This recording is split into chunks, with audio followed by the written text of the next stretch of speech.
안녕하세요. 학원세무 5분 강의 김정은 세무사입니다.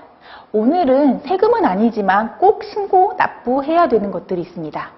자, 4대 보험, 면허세, 재산세, 소득세는 아니지만 잊지 말고 꼭 신고 납부하셔야 되는 부분들에 대해서 알아보도록 하겠습니다.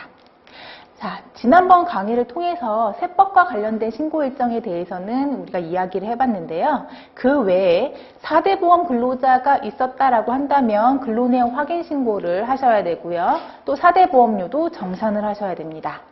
또 1년에 한 번 또는 그 사유가 발생할 때마다 납부를 해야 되는 세금이 있습니다. 면허세, 그 다음에 주민세 재산분이 있는데요. 이러한 세금은 신고 일정이 어떻게 되는지 알아보도록 하겠습니다. 자, 먼저 학원에 근로소득자, 일용근로자가 있었다라고 한다면 세무서에 하는 신고 외에 추가적으로 좀 더 신경 써야 되는 부분들이 있습니다. 자, 4대 보험 근로자가 있었다라고 한다면 먼저 입사를 한 경우 자격 취득 신고를 해야 됩니다.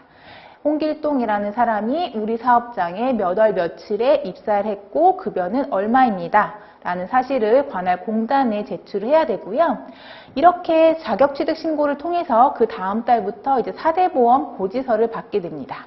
우리가 처음 4대 보험 신고한 금액으로 고지서가 나올 거기 때문에 신고한 급여에서 금액이 조금이라도 달라지면 다음 해에 이렇게 4대 보험 정산을 하는 작업이 필요합니다. 이러한 작업을 우리가 보수총액 신고라고 부르고 있고요. 연말정산의 개념으로 보시면 됩니다. 세금을 연말정산할 때는 보통 그 다음에 2월에 그 연말정산을 실시하게 되는데 4대 보험도 똑같이 1년 동안 받은 급여에 대한 4대 보험료 정산이 들어간다라고 보시면 됩니다. 건강보험 보수총액 신고, 고용산재 보수총액 신고를 통해서 연말정산을 꼭 해주셔야 되고요. 그 직원이 퇴사를 했다. 라고 한다면 더 이상 우리 사업장에서 일하지 않습니다. 몇 월 며칠부로 퇴사를 했습니다. 라는 서식에 맞춰서 자격 상실 신고서를 제출을 하셔야 됩니다. 4대 보험 근로자가 있는 경우에는 세금 원천세 신고와 그 4대 보험 관련된 신고를 같이 꼼꼼히 챙겨주셔야 되고요. 일용근로자가 있었다라고 한다면 연말정산의 개념은 없지만 입사를 했다면, 즉 입사했다는 것은 일용근로자의 경우에는 일을 했다는 거죠. 일을 했다면 근로내용 확인 신고를 그 다음 달 15일까지 관할 근로복지공단에 제출을 해야 됩니다. 자, 그 외에 또 납부를 잊지 않으셔야 되는 세금들이 있는데요. 먼저 면허세입니다. 면허세는 사유 발생 시 납부를 하게 됩니다. 보통 처음에 설립하면서 아마 관할구청이나 지자체에 면허세를 납부를 하셨을 거예요. 설립 운영자가 변경이 됐다든지 면허의 종별 구간이 변경되는 경우에 면허세를 다시 납부를 하셔야 됩니다.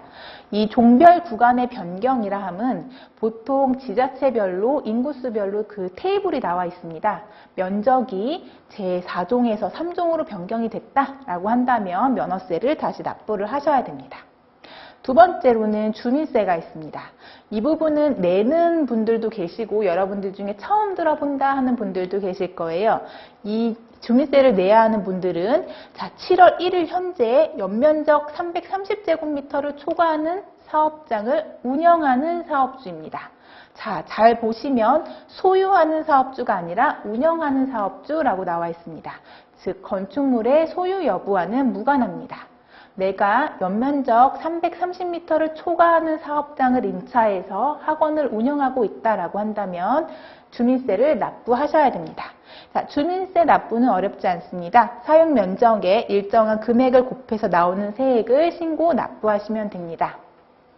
자, 오늘은 세금과 별도로 또 추가적으로 신고 및 납부가 필수적으로 따라야 되는 것들에 대해서 알아봤는데요. 특히 4대 보험 근로자가 있는 경우라면 세금 신고와 더불어 관할 공단에 하는 신고도 잊지 마시기 바랍니다. 학원 세무 5분 강의 김정은 세무사였습니다. 감사합니다.